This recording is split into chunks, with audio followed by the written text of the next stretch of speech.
त्रिगुणा जगत सर्वलोक अंतरिलोक भूलोक सर्वलोक ज्ञान बुद्धि महरै सानजेमा बेनो परमात्मानि मेगन बेनो लाइट स्पट बेनो खुदानि नुर नै जों दा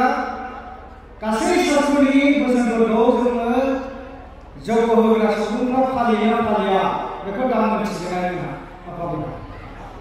बुहुमाव जेसेबां शास्त्र रनसाय जादों बे गासै रनसाय जानाय शास्त्रनि बोसोनखौ जों जग होग्रा सुबुंफ्रा फालियो मानोना सोरांजों जों लोगो जायो अरखौ जों खुलुमो सान अखाफोरखौ जों खुलुमो बिनिखायनो बाइबेलनि बोसोनखौबो जों फालियो जेराव बाइबेलाव बुंदों पहरानि इसोर लाइट इज गड सोरांखौ फोथाय होनदों सोरांखौ जों फोथाया होनबा सोरांखौ फोथायनायनि थाखायनो जों दिनै सानखौ खुलुमो उपासना खालामो खरान सुरियाव ना आल्लाह खुदानि नुर नागिरथारो खुद खुदा सातस्तर थागोन खुदा नुर नागिरो 7 स्तरनि गोजौआव हा स्तर 2 स्तर 5 स्तर 6 स्तर 7 स्तर हाथरखि स्तर बिनि गोजौआव खुदानि नुर माने जौथि सानखौनो खिन्थादों भागवत गीता आदित्य अरायथा कृष्ण माने मोदानाय न माने गोहो मोदानाय गोहोजों होननाय जादों कृष्णआ बेखायनो जों हरि कृष्ण नाम होनो सानखौनो खुलुमनो रोङा बेबादि ओंखायनो जों गासैबो शास्त्रनि बोसोनफोरखौ बेदनि बाथ्रा बेयावबो सानखौसो परमात्मानि मेगन होननानै खिन्थादों सुजुनानै परमात्मा नेत्र होनबा साननि बे परमात्मानि मेगन होनदों ओंखायनो गासैबो बिजाबनि बोसोनफोरखौ जोङो फालिगासिनो दङ जोबोद खाफाल गोनां विश्वआवनो दिनै जगतनि बाथ्राखौ साननो गोनां जादों मावनो गोनां जादों मानिनो गोनां जादों बिगियानाबो बेखौनो मावदों दा ओंखायनो जोङो खाफाल गोनां लाइमोन आफामोन जों माब्लाबाबो सत्य कर्म सत कर्म जों माब्लाबाबो उनफिननो नाङा जों सिगां आवगायनानै मावनांगौ दा आं मोनसे गुसुं आयदाखौसो आइ आफामोननो फरायनानै खिन्थानो सानबाय आं गोलावखौ लाला अग्नि ब्रह्मेर गुन जों अरखौ खुलुमो नालाय मोनथाम अरखौ जों मोजां फरायनांगौ सारनि प्रक्रियायाव अग्नि बिषय परम कल्याण गीतायाव अग्नि ब्रह्मेर गुन अमृत सागराव मंगलकारि अग्नि माने गाहामगिरि अर मानि थाखाय गाहामगिरि अर होनदों बिनि एक्सपिरियेन्सखौ जों नायनांगौ दा बाव अग्नि ब्रह्मेर गुन मा गुन दङ नालाय मा मावो बेलाय बेखौ जों एसे नायदिनि आइमोन आफामोन बेयो परम कल्याण गीतानि 152 खृष्टाबाव दङ अग्नि ब्रह्मेर गुन और ब्रह्मनि गुन बाव मा होनदों अग्नि संयुक्त केरासिन तेल पाथुरिया कयला प्रभृति धूमे मेघ हইয়া জল বর্ষণ হইলে তদ দ্বারা উৎপন্ন অন্যাদি শরীর পীড়া ও বুদ্ধির জড়তার হেতু मानफोरा रानायदो अरखौ माबायदि बाहायनांगौ आरो माबायदि बाहायबा गाज्रि जायो केरासिन थाव अन्थाइ खयला आरिनि खामनायनि उखुन्दैजों जोमै सोमजिनानै अखा हायोब्ला तद्दारा उत्पन्न बेजों सोमजिनाय अन्न माने आदार बेजों सोमजिनाय आदारफोरा मा होनदों देहानि थाखाय खहा गोनां आरो बुद्धि जड़तार हेतु माने जोंनि बुद्धियाबो गोथै जायो जड़ जायो ओरैबादि जोंनि प्रेजेन्स अफ माइन्डआ स्पिरिट जानाय नङा दुर्बलता जागोन मोनसे खोथाखौनो साननो 10 मिनिटबो नांनो हागौ 20 मिनिटबो नांनो हागौ बेबादि दुर्बलता दुर्बल जाया स्ट्रं जाया बे बाथ्रा बेबादि बुंदो অগ্নিতে উত্তম সুগন্ধ সুমিষ্ট দীপ হবন করিলে পূর্বোক্ত প্রণালীতে বুদ্ধি সাত্বিকী ও শরীর নির্ব্যাধি হয় হবে না নামে তারা मा मावनांगौ अराव मा थिनखो सिद्धार्थ परमहंसआ अराव उत्तम माने मोजां सुगन्ध माने मोदोमनाय सुमिष्ट माने दैहाबनाय दिव्य माने मुवा बेसाद हवन करिले आहुति होयोब्ला मा होनदों जेरैबो बिथिङै बुद्धिया गोग्गो जायो बुद्धिया गोग्गो जानानै मा होनो एबा शरीर निर्ब्याधि হয় देहाया आजार गैयै जायो होननांगौ गोदै गोथाव मुवा बेसादजों अरमा खुगा आहुति होयोब्ला जोंनि जिबिफोरा न' डाउट मानसिल' नङा आथुमब्रै जिउ जिबियानो उरन बरुन गजन ब्रह्मन बे आथुमब्रै जिउ जिबियानो देहाया गोग्गो जायो बेमार आजार गैयै जायो होनदों आइमोन आफामोन। जेमन बिस थेमनै सैथ्य थाबाय नै जोंनि मावनायनि बिथिङाव लानानै जोंखौ जावसोमखाबाय नै शास्त्रआ जावसोमबाय जोंखौ जेरै जोलै एरै आबाद मोनखाबाय। दा जों माबायदि जोलै जानांगौ बिमा बिफाया एसे थाल लादो आइमोन आफामोन जों बिमा बिफाया थाल लादो जों माबायदि जोलै जानांगौ जोंनि जोलैनि उनावसो आबाद फैगोन नालाय बेखौ जोंखौ जावबाय शास्त्रआ। गमेर बिसे गम खाटागासे बिसे खाटागास माबाय नै गमखौ फोयोब्लाथ' जों गम मोनखागोन। गम फोनानै माइब्रा जोसा गुबुन गुबुन मोजां मोजां फिथाइ हाथायबा मोनगोन नामा? जोंनि कार्जनि गेजेरजोंसो जोंनि फिथाइफोरखौ जों मोननो हायो बेखौ जोंखौ बुजायबाय। ओमफ्राय मा होनबावदों सुगोनां बिफां गायोब्ला सुगोनां बिफां रज'गोन आरो सुगोनां बिफांखौनो मोनगोन होनना बुंदों। दा बियो जोंथ' मानसि नालाय मानसिखौसो बुंदों बिफां गायनायाबो मानसियानो गायो आबाद मावनायाबो मानसियानो गायो गुबुन जुनारफ्राथ' रोङा गथ' गथाय जोनोम होयो जों मानसियानो होयो। ओंखायनो जोंखौ बुंदों जे हेंथा गोनां मानसि नामा जोङो मालायनि मोजांखौ जों नायनो हायै नामा जोंनि गोसोफ्रा गाज्रि नामा गाज्रि गोसो मैला गोसो मालायनि मोजांखौ नायनो हायै बेबादि जों गथ' जोनोम होदों नामा? बेबादि जुदि जोंनि साननायजों बेबादि परिकल्पनाजों जुदि जोङो उदैयाव गोरबोआव गथ' लानानै जुदि जों बिदि परिकल्पना खालामोब्ला गाज्रि गाज्रि साननाय गाज्रि गाज्रि मावनायजों जुदि जों जोनोम होयोब्ला जों मोजां गथ' मोननाय नङा होननानै बे सुगोनाङानो जाहैखागोन होननानै बे गथ'आबो सुगोनां जागोन बिदि बुंदों आइमोन आफामोन। ओंखायनो गोरबोआव थायोब्ला गाज्रि मुवा बेसादनिफ्राय जोङो उदां जानांगौ मुक्त जानांगौ फेग्रा मुवा बेसादनिफ्राय जानगाराव थानानै मोजां मोजां साननायजों मोजां मोजां खामानि मावनायजों इसोर गोसोखांनायजों जों गथ' खांनो नाजानांगौ अब्लासो जोङो सु गैयै फिथाइखौ मोनगोन अमृतखौ मोनगोन होननानै बुंदों आरो बे बाथ्राखौ बुंदों। करे बुढ़ाई सुख साहे कैसे पावे कोई रोपे फिर बाबू की आम कहाँ से होए होनना बुंदों। बे जोंनिनो दाय गोरोन्थिया जोंनिनो जों गथ' खांनो नागिरदों निसाखौ बिराद जोङो लोङो जौ लोङो थांखु जायो बिदि सिगारेट सोबो बेजों सोमजिनाय ब्लाडखौ जों पन्चमुखनियाव आहुति होयो बेजोंनो बै गथ'आबो बे निसाखौ कन्ट्रल खालामनो हानाय गथ'आ जोंनाव जोनोम जायो मिथिबायना आइमोन आफामोन। ओंखायनो बिदि होनदों गाज्रि हाबा मावनानै सुखु गोजोन हास्थायदों बहा मोननो थाइजौ बिफां गायनानै बा मा होनो बाबुल बिफां गायनानै थाइजौ हास्थायबालाय बेखौ बहा मोननो होनना बुंदों आरोना। ओंखायनो जों मोजां मावनांगौ मोजां साननांगौ होननानै बुंदों आरो जे आबादखौ मावोब्ला जों इयुन बिदिन्थायाव अराय गोजोनखौ मोननो हायो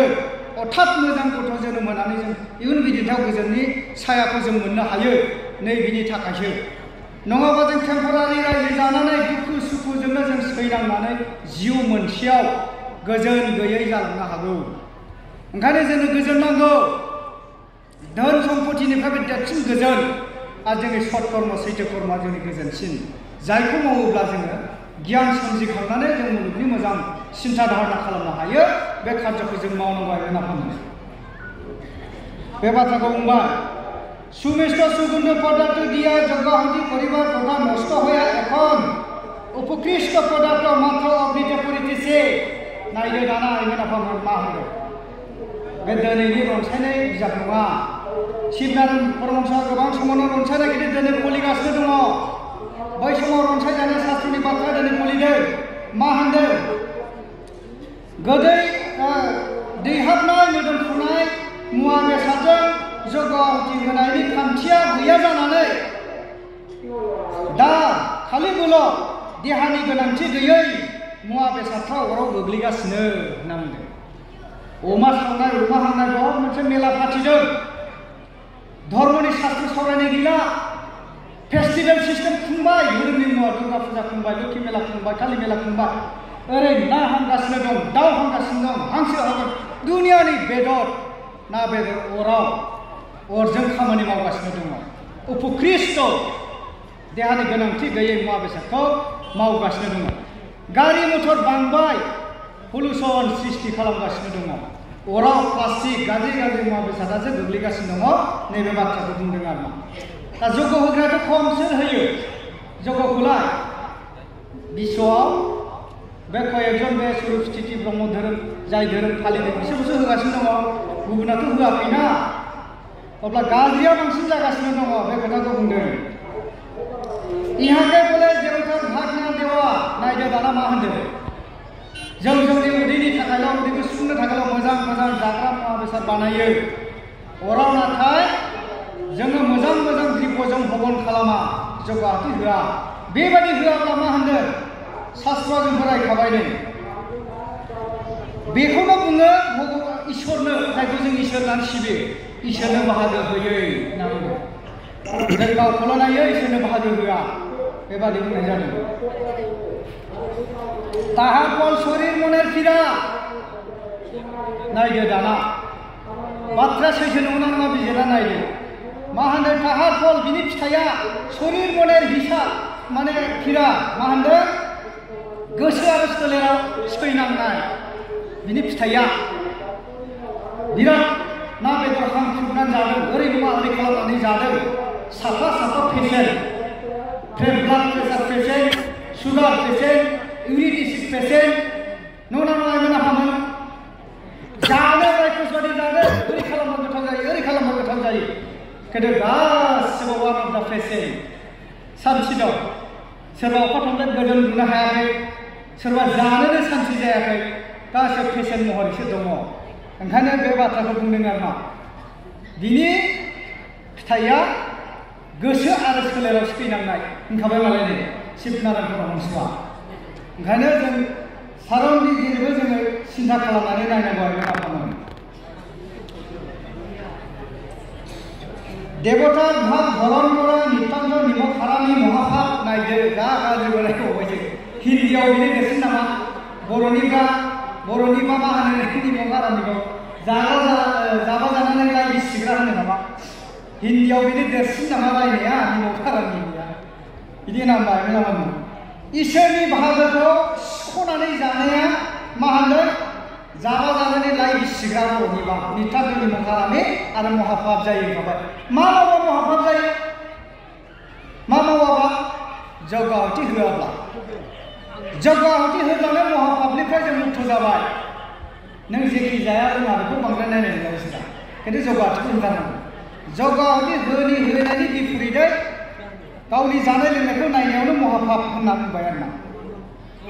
भाबिया देखो मंगलकारी अग्नि द्वारा जगतेर कत उपकार नंगौना नङा अराव उपकार खालामोना खालामा बे मुलुगावलाय ओरैनोसो होनदों नामा आइमोन आफामोन साननानै नाय गाहामगिरि अरनि दारै मुलुगाव बेसेबां उपकार मा उपकार जायाखै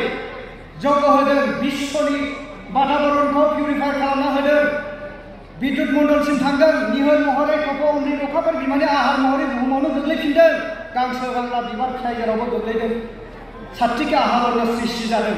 अखा जोमै जादों बुहुमावनो गोग्लैफिनदों जग्यनिजों जग्य होआखै गाज्रि मुवा बेसादजों थांदों बिस गोनां आदार सोमजिदों आदारखौ जानानै मानसिया रोगि जाजोबदों जे फिथाइ जे खाद्य बिनि फिथाइ बेबादि आरोना बिदि बुंबाय अग्निर अभाबे सैध्य व्यवहार थाखिते पारे ना मा होनदों अरनि आंखालाव सैध्य दिदोमथा आखुआनो थानो हाया होननानै बुंदों दा जोंनि देहायाव 98% सेलसियास दङ जोंनि देहानि अरा 100% जाबाय लोमजाबाय जोङो जेबो खालामनो हाला जोंनो ट्रिटमेन्टसो नांसिगौ देहानि अरा खमायब्लाबो लोमजायो बाराबाबो लोमजायो जोंनो ट्रिटमेन्ट नांगौ ओंखायनो बे अरखौनो बुंदों जोथोन लानांगौ होननानै बेबादि बृहत ब्रह्माण्डखौबो जोङो बृहत ब्रह्माण्डनि थाखाय बिश्व कल्याणनि खामानि मावनांगौ क्षुद्र ब्रह्माण्डनि थाखायबो जोङो सिन्था सरसा खालामनानै खामानि मावनांगौ आइमोन नङाबा जों गोग्गो देहा लाखिनो हाया बेखौ बुंदों अन्न बस्त्र कृषि रन्धन घर इमारत होयना मा होनदों अर नङाब्ला अन्न आदार ओमफ्राय बस्त्र जि जोम कृषि आबाद मावनाय रन्धन संनाय खावनाय घर इमारत होना न' बां जाया बोरै जानो गंसे रड बानायनो थाखाय नों अरनि दारै बेखौ बानायनांगोन इथा थरसे बानायनो अरनि दारै बानायनांगोन जे मुलुगाव जों खामानि मावो गासै अरनि दारैसो मावो बे अर गैयाब्ला जोङो जेबो खामानिबो मावनो हाया बे बाथ्राखौ बुंदों यहाँ स्कुल डिस्ट्रिक्टआव प्रेक्टिकल बेखौ गथा नोजोरैबो बेरखांसारनाय नुनाय बेबादि बुंदों नुयो सूक्ष्म दृष्टिते देखो अग्नि ब्रह्मगर बे सन्तान रक्षा सूक्ष्म मिहि नोजोरजों नायदो बिमानि गोरबोआव बे अर ब्रह्मआनो जोलैसाखौ रैखा खालामगासिनो दङ होननानै बुंदों आइमोना सोर खालामो अर ब्रह्मआसो रैखा खालामो ओंखायनो बे अरखौ जों जेब्लायबो सिनायनांगौ अग्निमण्डल हले भुक्त अन्न परिपाक होना नैबेदाना मा होनदों अरा गाज्रि जायोब्ला जानाय आदारा फोमोनखांफिनजाया मा जानाय आदार जों गोरा गोरा उख्रुबनो हायै मुवा बेसाद जों बिराद जायो बे खामानिखौ सोर मावो मोनथाम अर गैया होनबा जोंनि देहायाव गियान अग्नि आध्यात्मिक अग्नि जठरा अग्नि उथुमायनि गाहायाव थानायखौ जठरा अग्नि होनो इंराजियाव लिभार फांसन जों जेसेबां जायो सोर मावो खामानिखौलाय जाखांनायनि 10 मिनिटनि उनाव आसिथब्रनानै गोबालाया आफामोना नों जेरै जादों ओरै गथा गथा गफिनजोबगोन बेखौ सोर मावो जठरा अग्निया गावनि पार्सेन्ट सेलसियासजों फोमोनखांफिननानै मन्थन खालामो मन्थन खालामनानै गाज्रिखौ नागारो खि हासुदै खोमाखि गुंग्राय बेबादि नागारजोबो मोजांखौ बियो लायो बिनिफ्राय थै थैनिफ्राय मोदोम मोदोमनिफ्राय मेजेम मेजेमनिफ्राय हारा हारानिफ्राय केलसियाम केलसियामनिफ्राय सक्रुकित पुरुष बीर्ज अग्निया जायो ओंखायनो जानाय लोंनाया जोथोन लानांगौ जोङो आइमोन आफामोन आं सर्ट बुंबाय ओंखायनो जोङो जेब्लायबो जोथोन लानांगौ जिब देहायाव संसार जिबिनि देहायाव गोहो महरै हाबनानै दङ नों माइ महनसे बानो 1.5 मन बानो सोर बान्दों अग्नियासो बान्दों बे अरासो बान्दों अर गैयाबा जोङो जेबो गैया देहा सोलेराव जिबिनि देहाफोराव गोहो महरै हाबनानै दङ होननाय जादों बे हाबनायनि थाखायसो जों दिनै गोथां आं बाथ्रा बुंदों नोंसोर खोनासंगासिनो दं आइमोनहा सोरबा थाबायगासिनो दङ सोरबा सानगासिनो दङ सोरबा बिबान थिखोगासिनो दङ सोर थिखोदों अरा देहानि 90% अरा थल्ल' गबाथाय बिनि पन्चभूतआ लद्राय बेखौ जों गारहैनांसिगोनसो बे गोथै जाबाय बे अरासो मावो दे आइमोन आफामोन ओंखायनो अरखौ जों सिनायनांगौ जतरे अन्न परिपाक करितेছে नुबाय आं दहाय बुंलांनाय बाथ्राखौ बुंफिनबाय बाव जतरे अग्नि परिपाक करितेছে जतरा अग्निया फोमोनखांगासिनो दङ बे सान हर खामानि मावदों जों बेखौ गाज्रिबो खालामनानै लानो हायो मोजांबो खालामनानै लानो हायो धर्म धर्म धर्म सिबिनाया माखौ होनो प्रकृत धर्मआ जोंनि खुलुमनाय सिबिनायखौ बुंदों नामा गाज्रि हुदानिफ्राय सोलायनानै मोजां फैनायासो धर्म चेन्ज अज्ञानमोन गियान जाबाय गियान जाब्लासो बिगियान जायो बेनो धर्म गाज्रिनिफ्राय सोलायनो रोंनायानो बे बाथ्राखौ बुंदों ओंखायनो लिभार फांसनखौ जों जोथोन लानांगौ बृहत ब्रह्माण्डखौ जों जेसेबां सोदाङो क्षुद्र ब्रह्माण्डआव जों लिभार फांसनखौ बिराद जोथोन लानो गोनां जायो अब्लासो जोंनि देहा गोग्गो जायो निरोगी जायो जों आइमोन आफामोन अग्निमण्डल हले भुक्त अन्न परिपाक होना बे लिभार फांसना गाज्रि जायोब्ला जानाय आदारा फोमोनखांफिनजाया गथा गथा खिस्रनलाबायगोन गथा गथा गोबादलाबायगोन मानसिया आइखां बायखां जागोन उदै सागोन बेबादि जायो आरोना खिनाय जागोन बिदि जायो आइमोन आफामोन नाना रोग जन्मेन थाबाय नै दाना बायदि बायदि बेमारफोरा सोमजिफैगोन देहा दुर्बल जाबाय लिभार फांसना डाइजेस्ट पावार गैला बेहा बे बेमारा फैजोबसिगोन बिनियाव बे बाथ्राखौ बुंबाय अग्नि ब्रह्मयै ग्रह होनबाय नै दाना गोबां आइमोन आफामोन दङ ग्रह दानग्रा ग्रह नांदोंनो मा बेलाय ग्रहआ हा ग्रहआ मा बियो ग्रहखौथ' जों देहायावबो गाननानै दङ जोंनि देहायाव 9था गुदुं दंना गैया आइमोन आफामोन गोदनानिफ्राय खर' जरायाव ओरै 7था गुदुं खिग्रा हासुग्रा 9था ग्रह दंना गैया नवदार नवग्रह गन्थङा गगा मोनदों थे हां मोना गन्थंनि फाहामथाय लायालासेखौ ग्रह दाना फाहामनो हागोन आइमोन आफामोन खिग्रा नाला गाज्रि जादों खिनो हायाखै बेखौ ग्रह दाना खिनो हागोन बिनि ट्रिटमेन्ट नांगोन ना नाङा नै जोंनो ग्रहखौ परिधान गाननानै दं देहायाव ग्रह दाननांगौ प्रयोजन गैया बे अरानो ग्रहबो होनदों बे अरानो नबग्रह गुथा ग्रहबो होनदों आइमोन आफामोन ओंखायनो ग्रह नागिरनांगौ जोंहा दरखार गैया तारागन बिद्युत दोनखाबाय बेनो हाथरखि हाला एबा मोब्लिब जोंनि देहाखौ मोब्लिब महरै दंफैयोना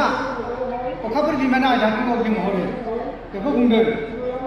रात्र चन्द्रमा रूपे अग्निब्रह्मै तीन विकादिते अग्निद्या उत्तम उत्तम फल उत्पादन करिते जे दाना नायदो दहाय आं मोनसे खोथा होनाखैमोन होनबा स्र ओंखारफैबाय नै दाना हराव अखाफोर बिमा महरै अत ब्रह्मआ तीन माने गांसो संस्कृत दं विकादिते माने बिफांफोराव गांसो बिफांफोराव अमृत होनानै मा अमृत तप अमृत अखाफोर बिमानि आहार बे अमृतखौ होनानै मोजां मोजां फिथाइ सामथाइ सोमजिहोनो